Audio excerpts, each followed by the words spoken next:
following is a local resident producers program. The program content is the sole responsibility of the producer and does not necessarily reflect the views or policies of CATV2, Oshkosh Community Media Services, the City of Oshkosh, or Time Warner Cable.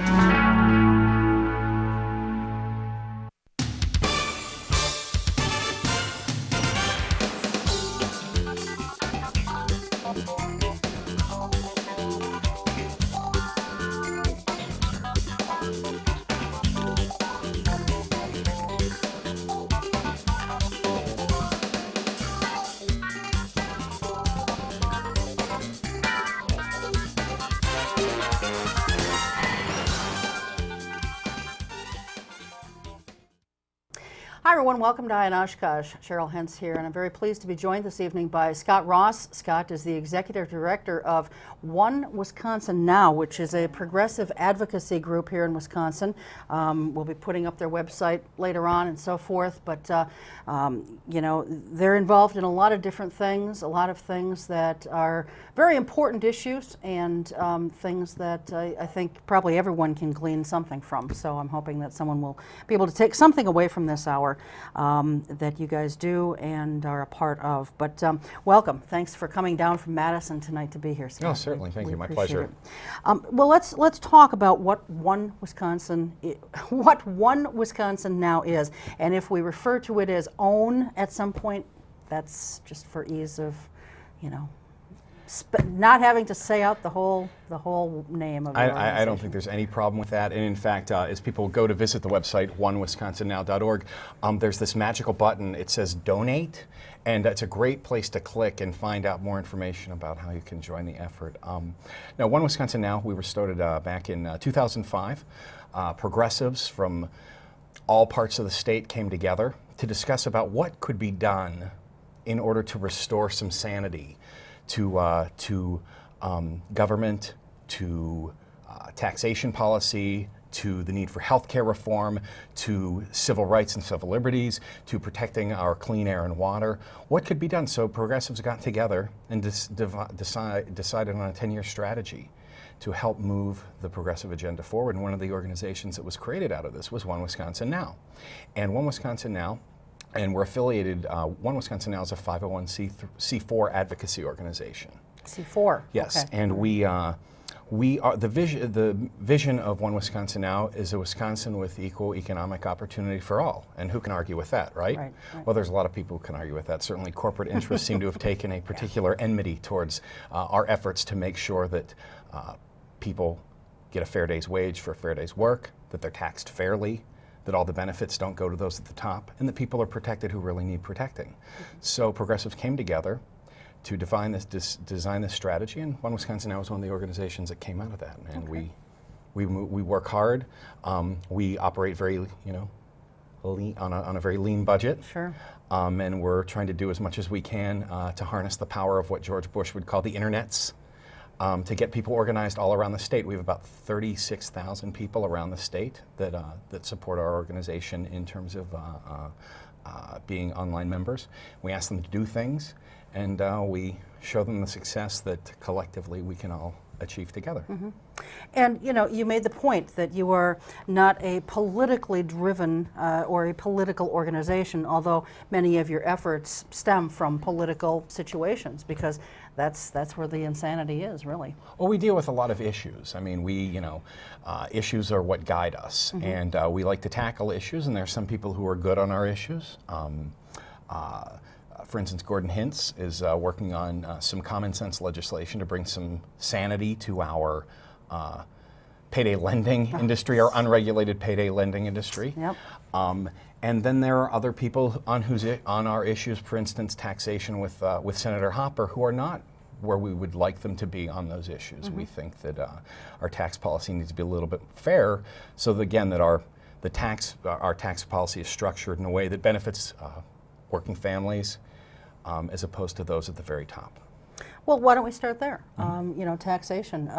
You guys were probably pretty happy then with the closing of a lot of the loopholes for corporate income tax, correct? Well, certainly. I mean, the Las Vegas loophole is is probably one of the most ridiculous examples of bad taxation that one could find. I mean, we literally were paying $80 to $90 million a year out of our taxes, out of our revenue, in order to allow a corporation that does business in the state of Wisconsin, derives massive profits in the state of Wisconsin, to open a post office box in a place like Nevada or Delaware, don't have income taxes, and have their taxation based on that lack of tax policies or lack of income tax, as opposed to what they are earning here in the state of Wisconsin, and the responsibility they have to us as a corporation that's earning profit in the state of Wisconsin, that's using our roads, Yes. that's using our postal system to send its information out. Using any of our core sources. Any of the and infrastructure services. in which we all pay, Yeah. exactly. And the services, the police protection, fire protection,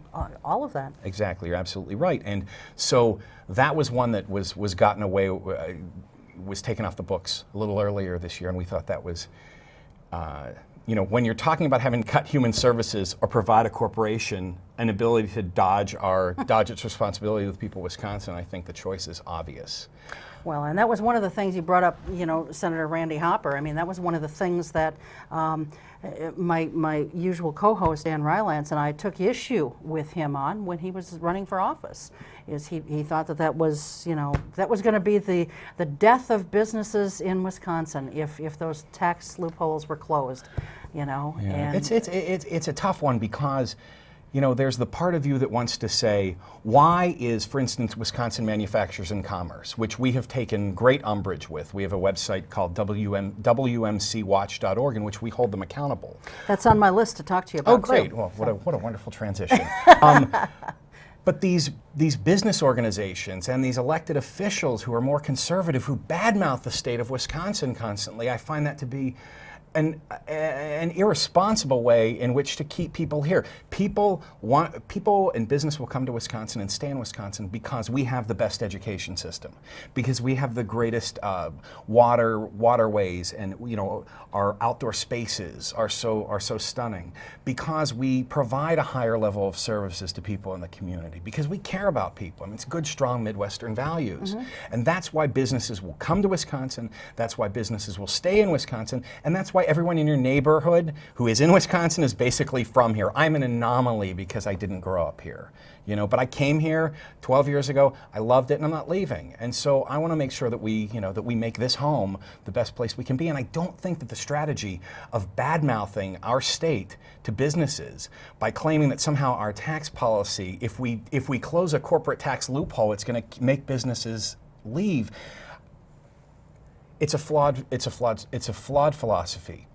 If the government makes the contract between itself, the relationship between itself and businesses, strictly a financial one, well, there's always going to be a country, there's always going to be a state that's willing to undercut just a little bit more. And if that's the relationship you have, is strictly a financial one, then the business is going to treat you that way. And I think that we should be treated better than that, especially when we're talking about investing tax dollars. Yeah. Well, the businesses haven't left yet. McDonald's hasn't closed up any of their shops and taken down their golden arches since those tax loopholes were closed. So, exactly, and currently we're paying a personal property tax exemption for the equipment that they have, their cash registers in McDonald's, for instance. We're paying a out of our pockets to ensure that they can write those things off on their property taxes. Well, those loopholes have been closed, and so some of them have. I mean, but you would think. I mean, with the debate that we were hearing, some of the bile coming out of the right-wing propaganda machine, you would have thought that every year for the last 40 years we have raised income taxes in the state of Wisconsin. Well, the fact is, the legislature raised income taxes in order to close a historic $6.6 billion deficit caused because of, among other things, the failed economic policies of George Bush and his Republican cohorts in the Congress. That's the first time income taxes have been raised, and they were only raised on the top 1%. That means people earning more than $225,000 a year, couples earning more than $300,000 a year. The first time that income taxes have been raised since, I believe, 1970. And I don't want to give anything away here, but I just turned 40 this summer, and so that would have been when I was still in diapers. And I got out of diapers relatively early. So that's how long it's been since we've raised income taxes at all. But yet, this endless oftentimes through the corporate-owned media, this notion that government is there simply to promote the free market, as opposed to a philosophy that says government's there to correct flaws that are inherent in a free market system. You know, what are we going to be as a people? And I think that's a real debate that I thought we were going to start having. You know, I thought the fact that we, you know, that the change that we made electorally, new president, and different Congress and a new state legislature was actually going to cause some sort of self-reflection amongst everybody, liberals, conservatives, moderates, you know, communists, if there are any, constitutionalists. I mean, a whole slew of people to actually talk and have a discussion about what we are as a people, who we want to protect, what we want to value. And instead, it's been nothing but, you know, a cacophony of nonsense, stuff that we've seen, for instance, with some of the things at these tea parties and the crashing of congressional hearings with yelling and screaming that, no, we shouldn't have health care reform, that we should continue to allow the health insurance companies, which have run our country into the ground, allow them to continue to make the decisions about health care rather than our doctors and ourselves. Well, let's go there. Last week's show touched a little bit on you know, the problems in the delivery and availability of certain healthcare situations, and dental as well. And you know, you brought up about the Tea Party folks and some of the forums that are being held with our elected officials talking about healthcare reform.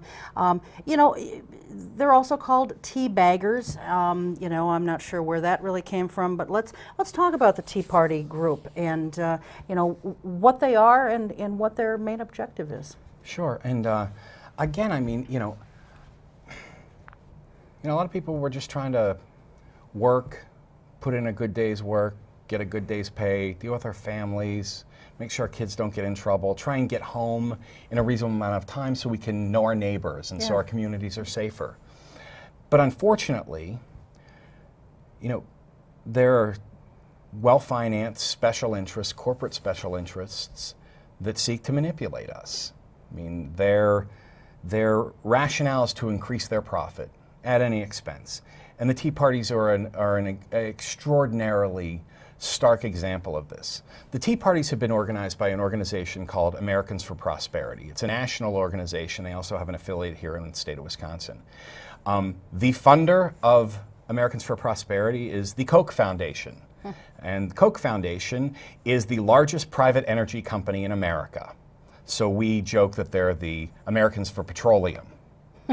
And they have financed this effort in conjunction with an organization called FreedomWorks. What FreedomWorks is FreedomWorks is bought and paid for by the health insurance lobby. It's run by Dick Armey, who was a notoriously anti-health reform advocate when he was the majority leader of the Newt Gingrich House of Representatives. And they have gotten together and they have sunk millions and millions of dollars, and right now the health insurance lobby is spending $1.4 million a day in order to prevent health care reform from happening. And the reason they're fighting so hard is they know that if we open the door together and we create a public option that takes away the monopoly that these health insurance vultures have on our care, that the doorway is going to be open to once and for all making America not be the only industrialized country in the world in which healthcare is not considered a commerce, but it's considered a right. And the fact that, I mean, watch some of these events and you see elderly citizens up there shouting and screaming that we can't have quote unquote socialized medicine because it will have some sort of government involvement. And these folks are getting Medicare. And they said, Security. don't take my Medicare away, but I don't want socialized medicine. And what I find to be so unsettling, particularly for our elected officials, and that's every elected official we have in Washington, D.C., and every elected official we have in Madison is provided with health care that we pay for. And what my question is, why is it when they provide health care for me as a citizen, or you or any of your wonderful viewers, why is that called socialism? But when we provide health care for them, that's business as usual.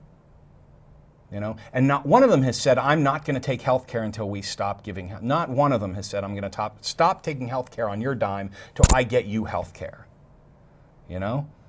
But instead what they'll do is they'll suckle up to these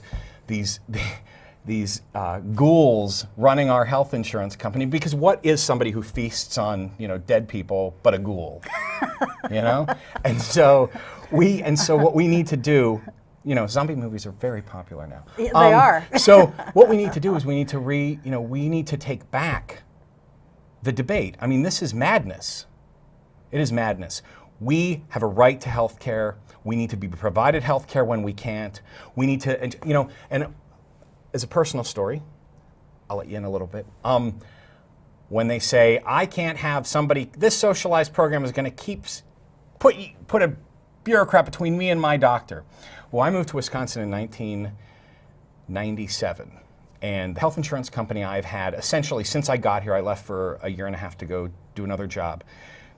The health insurance company I've had here the entire time, I can no longer afford to have with our small nonprofit. So I had to change health insurance so that we could all have better health insurance benefits.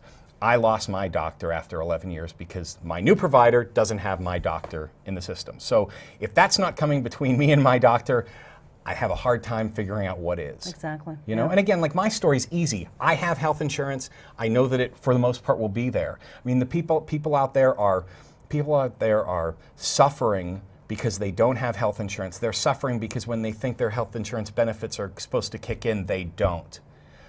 Things like, there's the famous case, of course, of the woman who wanted to have cancer treatments and was all ready to have them paid for by her insurance company. But it turns out she had taken acne medicine. And they said, you didn't tell us you took acne medicine, so you're denied. I was listening to Bill Moyers the other day, and he had on about the woman who had, the 17-year-old woman who wanted a liver transplant and wasn't able to get it. And they approved her finally because Cigna, her health insurance provider, they had called her liver treatment experimental. And 2 days after they approved her treatment, she died. I mean, this is madness, and we cannot continue to listen. We have to stop listening to the voices on television, to the voices in our mailbox, that are telling us that we don't deserve health care. Because what we have right now does not work. It doesn't work for Americans. It doesn't work for the people of Wisconsin. And the only way you reduce costs is if you make people healthier. And getting you and I the care we need the first time at a reasonable cost is the way that we're going to reduce our healthcare costs and ensure that we have healthier people so that all of us can thrive and work and raise a family. I mean, well, it's offensive that these Tea Party folks are going around from meeting and forum to meeting and forum and causing the disruptions that you were telling me about prior to us starting to tape. I mean, it's like, and it probably is exactly this, where these folks were when Representative Kagan was speaking just the other day here in the Fox Valley region. It turned into an absolute shout fest. Yeah. And they were so rude to him. And, to his credit, he held his own. But, no one should be subjected to that kind of rudeness. I mean, if you want to have a spirited debate about something, you disagree about something, fine. Present yourself in a mature fashion. But to conduct yourselves the way these people did, it's offensive and it's just flat out rude. I mean, where do they think they're going to get anywhere with that? And the number that you said here, Scott, about $1.4 million a day being spent to prevent some kind of reform from happening. I mean, do they have any idea what could be done with that kind of money being put into a healthcare type system? I think that tells you exactly how much profit they have. The idea that they could spend this much. I was just reading, before I came up, the head of United Health, UHC, the United Health Insurance Company, has stock options unexercised currently through his being the CEO of $750 million. There's a billion with a B. Billion with a B. Okay. He's essentially, through the first half of this year, I think that they said he's made something like $4 million a week. I mean, that is how much profit there is in human suffering and human misery. Yeah. And as long as we continue to take it, well, why wouldn't they keep giving it out? You know, and so one of the things that we have on our website at onewisconsinnow.org is a petition that we are asking folks to sign, demanding for a public option, because that's the way we're going to break the lock on the private health denial industry. Is start a public option, because when we have a different alternative, when we have an alternative, we will take that alternative, and if they're not able to compete with that alternative, they'll either have to change their ways or they'll be out of business. And maybe, you know what, and there was a television show the other night, Bill Maher's show on HBO, which I don't know if I would encourage some of your younger listeners or younger viewers to watch, because it does have language. But he said, like, maybe healthcare isn't a for-profit industry. Maybe that's an industry that shouldn't be for-profit. You know, we all need health care. It's not like something like, you know, sneakers that you can be like, well, I won't get sneakers, I'll just wear my, you know, my loafers. You know, we need health care. Like, it's something that keeps us alive. And so the idea, again, that we have a for-profit industry that's guiding, it's not that it's even augmenting the system, it's guiding the system. You know, and you think about all those jobs that have been leaving out of the southeast and southern part of the state, you know, GM and Chrysler and, you know, imagine how strong the United States auto industry would be if, like in every other country, the government offset the cost for health care. I mean, what do we say? Like, it's like $4,000 or $5,000 more expensive to produce a car in America because of the health care? I mean, easy, yeah. I mean, you know? And so, again, why we put up with this, I'll never know. Yeah. Well, I think we're moving in that direction, and hopefully something will be done soon. Let's talk about, you mentioned before, Wisconsin Manufacturers and Commerce, a very, very big lobbying organization here in the state. And you have, if you go to your website, onewisconsinnow.org, okay. But I think you get there with there com, we go. too. Yeah, I think you do. But from there, you have a link to wmcwatch.org. Yes. And so what is the big problem with Wisconsin Manufacturers and Commerce? Well, I mean, they're one of the most powerful forces in the state of Wisconsin in terms of what they do to get their agenda passed. And their agenda, of course, is corporations over people, profits over public services. As simple as that. Smaller government regulation, less regulation and protection of workers, and less accountability for corporations.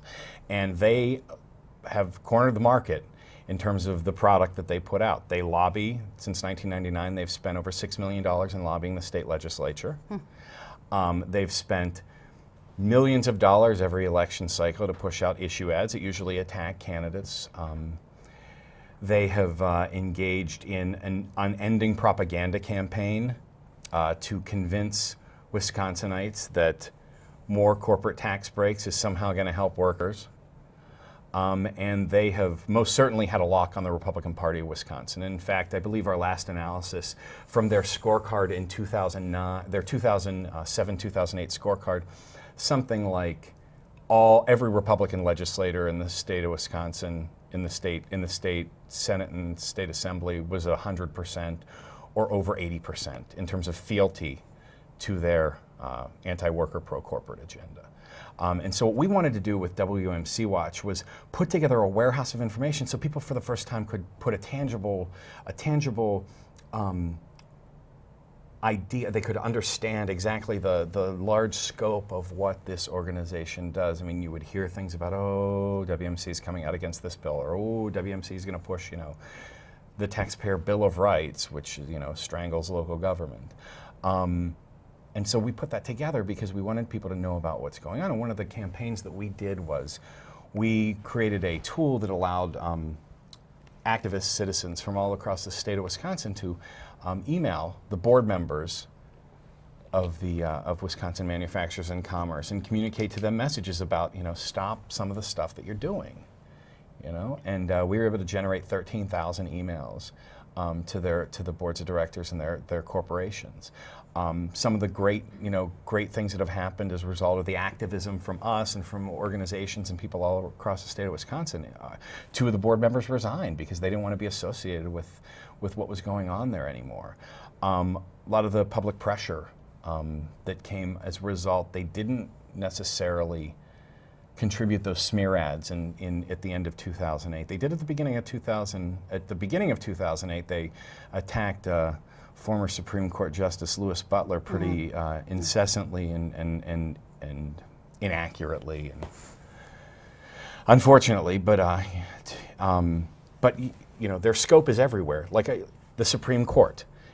The Wisconsin Manufacturers and Commerce in the Supreme Court races in 2007 and 2008 spent $5 million to elect Annette Ziegler, who was reprimanded by the Supreme Court as a result of research that we did. In addition, Mike Gableman, who is still under investigation, our research dug up the fact that he 60 times phoned people from his district attorney's office that just happened to give to a campaign event he was hosting for Scott McCallum 2 weeks later. And now the windfall of their purchasing the Supreme Court has come to fruition, and this state Supreme Court, which had been pretty reasonable for a long time, collegial and reasonable, has been issuing horrendous ruling after horrendous ruling now that the conservatives have a lock, the pro-corporate WMC block of the Wisconsin Supreme Court. And I'll give you a good example. There's a case called Generic versus OHIC Insurance, in which a man, a sponge was left in a man's abdomen when he was being operated on, and he perished. And his survivor sued, and they sued under two parts. They sued under the idea that it was wrongful death and medical malpractice. And both have a statute of limitations. There's only so long you can file a case for medical malpractice. There's only so long you can file a case for wrongful death. And the Supreme Court heard both of these arguments. And I believe it's 3 years for both. Now, under the corporate-minded Wisconsin Supreme Court, corporate-dominated Wisconsin Supreme Court, they determined that the statute of limitations for wrongful death begins not when you die, but when the first thing happens that caused you to die. So when the doctor sewed the sponge into this person, that was when the clock started running, not after he perished from the doctor's misconduct. And that's what the pro-corporate Wisconsin Supreme Court decided. Incidentally, the decision in that case was written by Justice Rogensack, whose husband's a doctor. So some people have posited, me being one of them, that the only thing that defines this conservative court more than its judicial activism is its glaring conflicts of interest. Yeah. And again, this is just one piece of the WMC puzzle. Then you have the work they do in the legislature. But again, we wanted to provide folks, informed citizens, with an idea of all the different things that are going on, because these are decisions that, that make a real difference in people's lives. Absolutely, absolutely. Something else that you guys are involved in is, and this is another separate link on your site, it's called Protect Wisconsin's Vote. And, as I looked at that in prepping for this show, that has a lot of different components to it, a lot of really good information that I think people can benefit from, whether they are handicapped or disabled in some way, to just wanting to know how to go about registering to vote if they don't, and if they don't already know, and they're not registered, and they they don't want to call, or they don't know who to call locally. They can find all this stuff out by going to your website. But one of the things that I found really interesting with respect to someone who is challenged in some way was that sometimes their right to vote may be challenged, or say they are just, they are of a different ethnicity. People's right to vote can be challenged in a lot of different situations.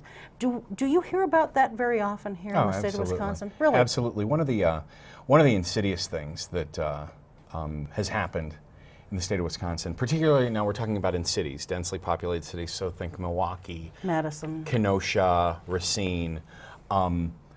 The predominant, and again, this is the Republican Party, will send goon squads into high-density African American and Latino wards. And what they'll do is they'll stand someone there and start challenging people's citizenship and challenging people's registration. And what that does is that creates very long lines so that working people who can't wait in line for 3 and 4 hours go home instead of exercising their franchise, that most basic of American rights. And so that was really what got Protect Wisconsin's Vote started. Is we wanted to put a website together and a resource together so that people knew about what their rights were, they could know in a user-friendly way what to do if their rights were challenged, and they also had a place that they could help their neighbors and friends ensure that they could exercise their right to vote. And you know, in the past, what's interesting is conservatives have utilized the notion of felons voting, this canard that felons are out there voting en masse, to say that there's some massive voter fraud. And so as a result of this massive voter fraud doesn't really exist, we need to end our practice of same-day registration that makes it easier for people to vote. We need to have photo ID, which, you know, you may have viewers out there who are saying, well, that seems pretty reasonable. I need a photo ID to rent a movie. You know what? Renting a movie is not guaranteed in the Constitution of the state of Wisconsin, and the right to vote for anybody over the age of 18 is. So your threshold is higher. Now think about this. When you talk about voter ID, there's something like, gosh, and if you go to protectwisconsinsvote.org, these stats are up there, but there's something like 4 out of 10 DMVs in Wisconsin. We only have like 80 DMVs in the whole state of Wisconsin. Like 4 out of 10 of them are open 2 days a month. You know, there are counties that don't have DMVs. So when you start talking about the burden to vote being whether or not you know the schedule of when the DMV is open that one day every other month in your county and how you're going to get there, you know, they say like, oh, well, wait, these IDs will be free. But when you talk about like how you get there and planning out long enough to make sure that you've, you know, made your preparations in time to ensure that you can get your DMV vote. Now, you know, the DMV in Madison, where I live in, it's right by my house, is relatively efficient, but, you know, I always can get there right when it opens, you know, and wait in line for a half an hour. I mean, you know, we're going to put, you know, ensuring that our vote is protected in the hands of the Department of Motor Vehicles, I think would make our founding fathers and mothers turn over in their collective graves. So that's one thing. Again, same-day registration, extraordinarily important. I mean, Wisconsin has the second highest voter turnout in the country. And if you look, every single state, for the most part, every single state that is in that top 20 of vote has same-day registration, allowing people to know their vote is being counted and know that they're going to be able to exercise that right to vote. And you know, there are improvements that can be made. We're going to be having our second annual Protect Wisconsin's Vote Summit. I believe it's on November 2nd or November 4th. I can't remember which one. But we're going to be talking about some important pieces of legislation that can be done to improve voter access, things that the Government Accountability Board is talking about, such as early voting, improving the absentee ballot system we have. You know, we'd certainly like to see a system of universal voting. So for instance, when you go and register for a social service, you're automatically registered to vote. You know, I mean, who can argue with having more people vote, having more people engaged in democracy? I mean, things get off path when you only have a few people making the decisions about the direction of our state. Everybody should participate. I mean, it's you know. Yeah. So. Just a couple things that I wanted to kind of follow up on here, Scott, on the photo ID. I mean, say something like that were to pass. Well, you've got a lot of people who, you know, because they're elderly and they may have some issues, they don't drive, or they're not allowed to drive anymore. So they would not be going to the DMV to get a driver's license. Their driver's license may have been yanked for some reason. You know, is there a way to get a photo ID without it being a driver's license? Oh yeah, you can do that. But again, like, how does that elderly citizen get to the DMV to do that? Yeah. You know, and again, like, there's nothing in the Constitution that says you have to go through this inordinate, long, tortured, multi-day process in order to exercise your right to vote. Right. I think that, you know, I mean, we've probably both had people in our families who have, helped defend this country. And I don't think they did it so that people could put obstacles in the way of people being able to participate in that, and again, in that most sacred right. And here in the state of Wisconsin in particular, it is in the Constitution. The state of Wisconsin Constitution protects the right to vote, guarantees people over 18 the right to vote. And speaking of voting still, when we were talking about people challenging people's right to vote,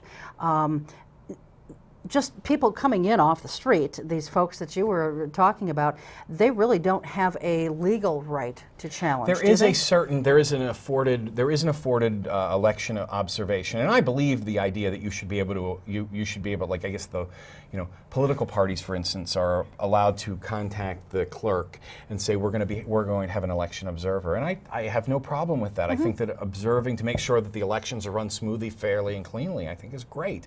But when that goes over the line, and this last election cycle, there was an email that came out that was discovered that was sent out by the Republican Party of Wisconsin, asking people, veterans, firefighters, police, security guards, to go into more quote-unquote intimidating areas to ensure that the vote was protected. We know darn well what that is. We know darn well. I mean, you hear about it all over. You hear about these things in other states, and you're like, "Gosh, that can't happen here," and then it does. I mean, it's unfortunate, but again, it's what you see. It's a pattern of having less people allowed to have a shape in our democracy, and again, as long as we tolerate it, we're going to pay for our health care. The rate of healthcare costs is going to go up 3 times higher than the rate of inflation, which is what we've been for the last 10 years. Our waterways are going to be more polluted. As a worker, we're going to have less rights. We're going to pay more of our taxes towards paying for tax breaks for people who make more than us. A lot more than us. A lot more than us. And again, as long as we're willing to tolerate that, it's going to happen. So I encourage everybody to get involved. If everybody, there's 5.2 million people in the state of Wisconsin. Let's figure, what percentage of that is kids. Let's say we have 3 million people who could be really, really active. If everybody gave an hour to whatever cause they wanted, like think about what we could collectively do. Sure. And the goal being let's make this the best state to work, raise, family, live, and enjoy the weekends. There you go. The voting issue again. As far as the touch screen machines, they've been around now for a few election cycles. But I know when they were first coming into the mix, they were really the subject of a lot of debate and controversy. Yes, particularly yes. And we've heard less and less, I think, about issues and problems and so forth, and even less about suspicion, I think, since they've been in the mix a little bit now. Do you think that that's because they've proven that they're not quite as suspect as maybe we thought they were, or are we just getting used to them, or why is that? I think a lot of it, if you talk to people who really care about the voting situation, they were wondering, are they going to pull it again? Is it going to happen to us again in 2008? Clearly something happened in 2000. Many people think that in 2004, we don't need to rehash all of that history, but we all know what happened in Ohio. Okay, fine, I'll say. The guy who was in charge of the voting machines, company Diebold, said he was going to deliver the state of Wisconsin, or to the state of Ohio for George W. Bush in 2004, and by God they did. And we heard, of course, places like Kenyon College, where students had to wait in line 9 hours to exercise their vote. That's not, something is fishy there. But again, I think the reason that I think people breathed a collective sigh of relief because of the overwhelming victory of President Obama. That maybe if they were ever going to try and pull it off again, we'd know it, but it was just so overwhelming. Yeah. Perhaps they weren't able to, those buttons and things weren't able to be pushed. It's clear, you have to be vigilant. But again, we talk about all these things that need to be done. You feel hopeless. So what we talk about is we want to find avenues to channel their enthusiasm and their anxiety into activism, you know, because there are, with all these problems, I mean, we're still losing jobs. I mean, things are turning around a little bit, but we're still losing jobs. Yep. You know, we're spending stimulus money and we're starting to see some results. You know, after losing half of our retirement accounts, they're starting to rebound. But again, getting involved in your community, whatever the cause is, you know, it's that kind of connecting with your neighbors and knowing your neighbors that makes our community stronger, that makes our community safer, you know, and I say that the forces out there that, you know, that run this country in terms of those corporations want us to know each other a whole lot less. Sure, yeah, You yeah. know? One other thing I want to touch on too before we run out of time here is the Domestic Partnership Registry. Now you guys put out a press release, I believe a week ago as we tape this, because now there's been a lawsuit, of course, filed to try and stop this, you know, in its tracks, and you know, Lord only knows what's going to happen with that lawsuit. But you guys put out a press release saying domestic partner foe Appling, lying to us then or now, and of course you're talking about, how do you pronounce her first name? Julaine? Who knows? But anyway, she is with a group called Wisconsin Family Action, and of course they're the ones, their lawyers filed the lawsuit. And so, tell us about this press release that you know, basically she's a liar either now or she was back then. Yeah, and I just want to preface this by saying that, like, you know, one of the things we hope to do as much as we can. I mean, One Wisconsin Now is not going to be a punching bag for anybody. But I take using words like lying pretty seriously. You know, if I want to see about baseless accusations and hyperbole, I'll watch Fox News for 5 minutes before I have to, you know, poke my ears out. Or your eyes. But then how could I watch your program? Well, this is true. This is true. But during the debate on the amendment, the constitutional amendment from back in 2005, Ms. Appling and her organization and elected officials like Scott Fitzgerald in the state Senate kept telling us over and over again, this amendment is not about domestic partner benefits. This is about gay marriage. I mean, that was the point of our thing. There are quote after quote after quote from Ms. Appling about this has nothing to do with domestic partnerships. And as soon the ink isn't dry on the bill signing some domestic partner protections into law, again, basic protections, you know, legal protections, hospital visitation rights. I mean, things that are not outrageous in any way, shape, or form, and every Wisconsinite should have that sort of dignity. Well, the ink isn't dry before they're filing a lawsuit, a frivolous lawsuit that's going to cost the state of Wisconsin money. You know, and so my question again was, were they lying then or are they lying now? And I think that we have a right to know the answer to that, and that their credibility is on the line. And it should, and not only is their credibility on the line, but the elected officials who listen and parrot their ideas, their credibility is on the line, and we deserve some answers.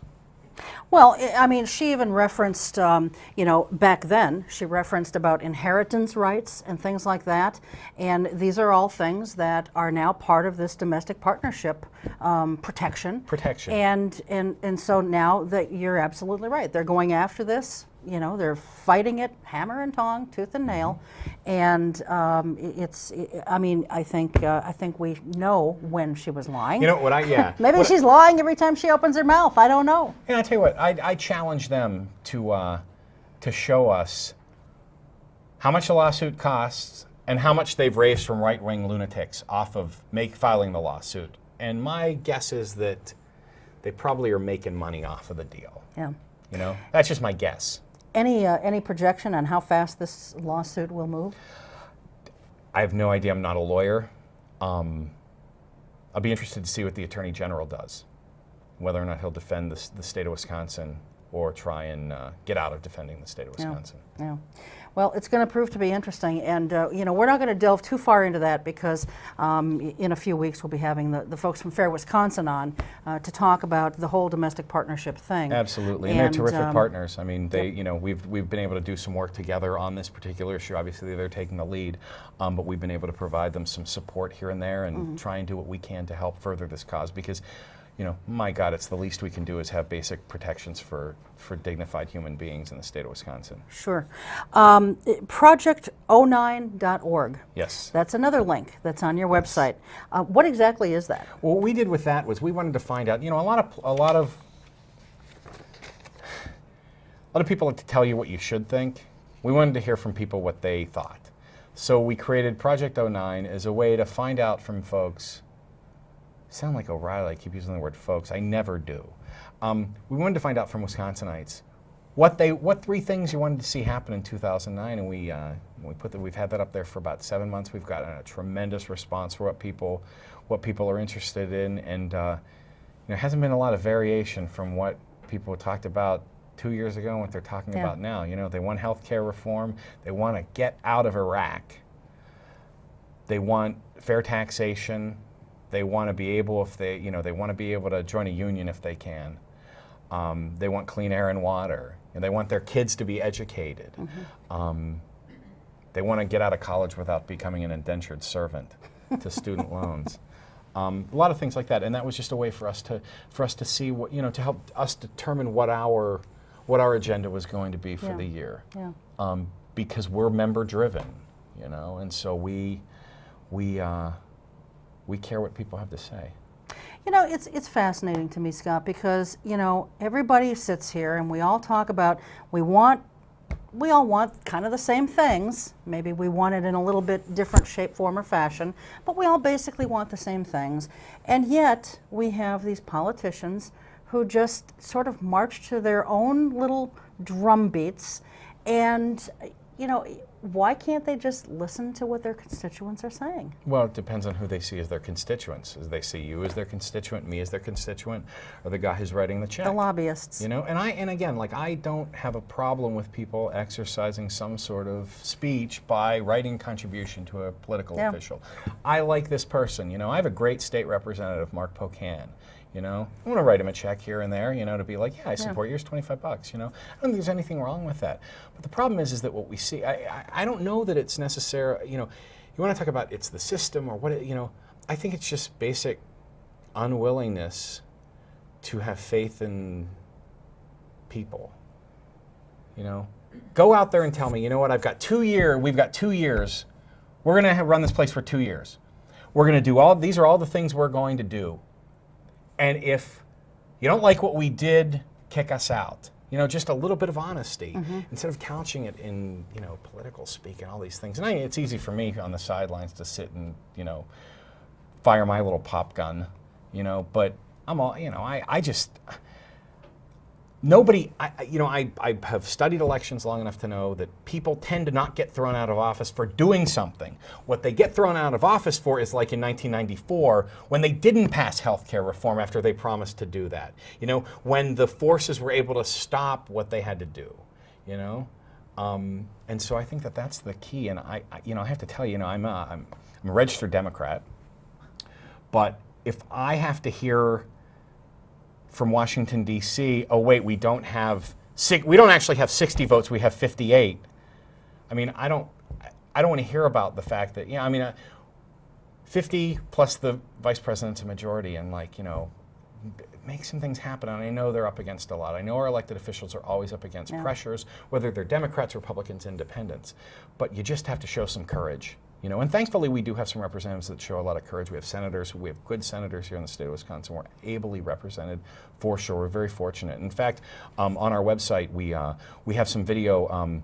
Representative Petri was at a hearing yesterday, a town hall yesterday in Darboy, and was kind enough to stop for just a few moments and talk to One Wisconsin Now, where he distinguished himself from a lot of his Republican colleagues in basically saying, this notion about Obama not being a citizen is ridiculous. said, I know that he was, yes, it seems that he was born in America.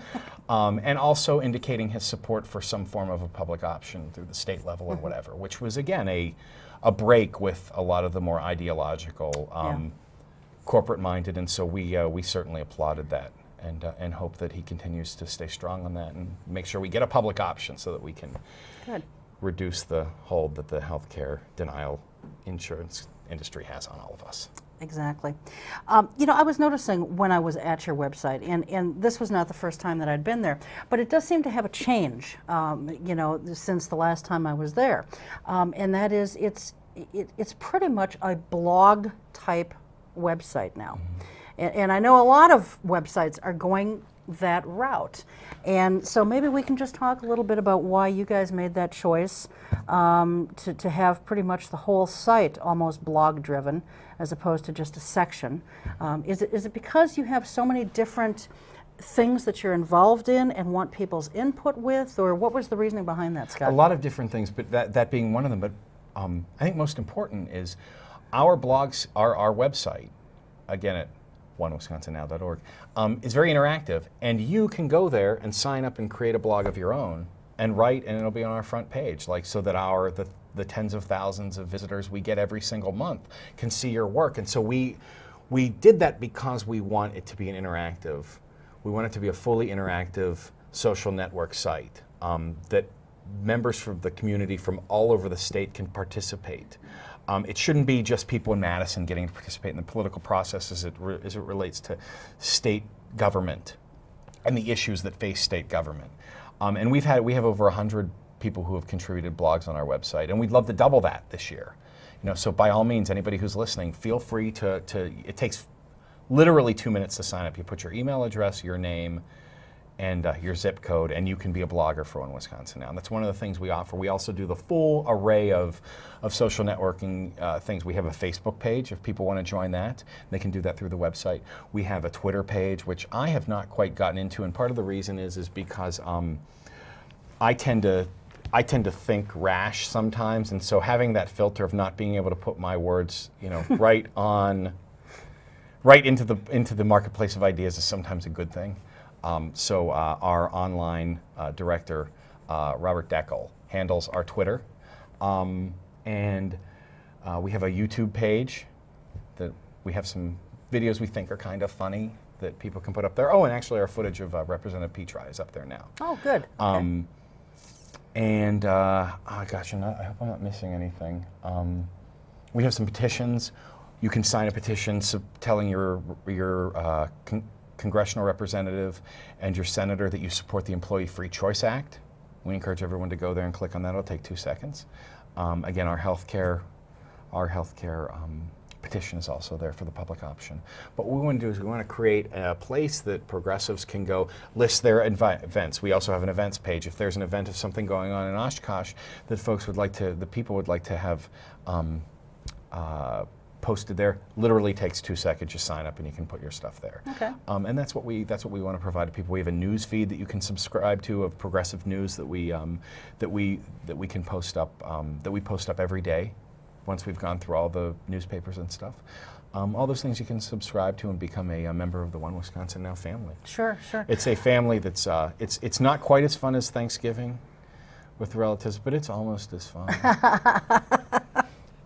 Well, one of the things that I noticed on there was, and this was probably one of your bloggers, talking about Consumer Protection Week and things like that. Mm-hmm. And I found that kind of interesting because we just did a show. In fact, as we tape this on the 6th of August, the show is running right now with someone from the State Consumer Protection mm-hmm. Office. Did an hour with him on all different kinds of consumer protection issues. And that's something that is so needed out there, mm-hmm. So I found that kind of interesting. Well, that's why we wrote the blog. We heard you were having that show. Oh, boy, you are just continuing to flatter me. Okay, what else have we? Wikipedia. That was something else. Wikipedia.com. Wikipedia.com. It's yes. like Wikipedia. Yes. But what's that all about? Tell us about that real quickly. It's your online progressive network and information resource. We have hundreds of organizations up there that post information about themselves. It's like Wikipedia.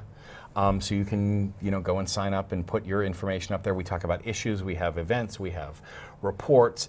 We wanted it to be an online progressive network of people able to share ideas and information about things that their organization cares about, and the like. And that's been very successful. We've had tons of. It's member driven.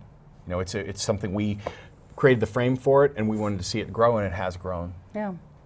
And again, we've been talking about a lot of different things here that maybe seem somewhat partisan in your organization's position, and yet... Well, they're liberal, they're not partisan. Yeah. Progressive, but, whatever you want to say. People don't have to be Republican or independent or Green or Democrat. They don't have to be on one side or the other. They don't have to be handsome, for sure. They don't have to be one or the other to join, to sign up, to participate in things that are on your website. All they have to really have is a desire to have a common sense approach to solving our societal problems, whether they're political or otherwise, right? Yeah, I love, I encourage people. I love when people write comments on the stuff that I write, because I like to engage people, and we try and do it with a little bit of fun. We try and, from time to time, we just post little things that we think people will be amused by. We're serious as well, and we take what we do very seriously, but we also realize, we're not the centers of the universe. We're just trying to be a conduit to help people, connect. And that was the goal of One Wisconsin Now, is making sure that, we help a lot of progressive organizations do a better job, more effective job of communicating. And we also make communications that some people don't necessarily want to make. So we have we're fortunate and blessed to have a very active membership and the resources to be able to do some of the stuff we do. And as long as we can keep helping the cause, we're going to keep helping it. Well, and I think your button that you're wearing kind of says it all. It says unity, and that's what it's all about. Strength in numbers. That's how we get things accomplished. I think I have one here. Oh, there you go. And in fact, anybody who watches your show and goes to that, I believe it's pronounced donate button, and wants to send us something, I'll make sure they get a button. All right. Okay. Well, now I got to. I'll tell you what. The first five people who sign up to blog on our website from the Oshkosh area, that send me a note saying, "Hey, I blogged," I'll send you a button. All right. For Okay. nothing. All right. There you go. Okay. We're down to about a minute. Closing thoughts. What would you like people to know in closing about One Wisconsin Now? We're here to help, and let us know what we can do better, because we always want to improve. Okay. All right. Very good then. And keep on keeping on. There you go. Boy, I haven't heard that expression in a while. Thanks for bringing it back. And thanks for being here. Hey, thank you. I We appreciate it very, time. very much. Yes. And we'd love to have you back again in the future. So we've been putting it up throughout the show, but onewisconsinnow.org, or if you accidentally type in .com, that'll get you there too. A lot of different links to a lot of different things on the site, so please do check it out. All right, that's going to do it for us. Thanks again. Thanks to all of you. We'll see you next time. Until then, take good care. Keep your eye on us. We've got our eye on Oshkosh.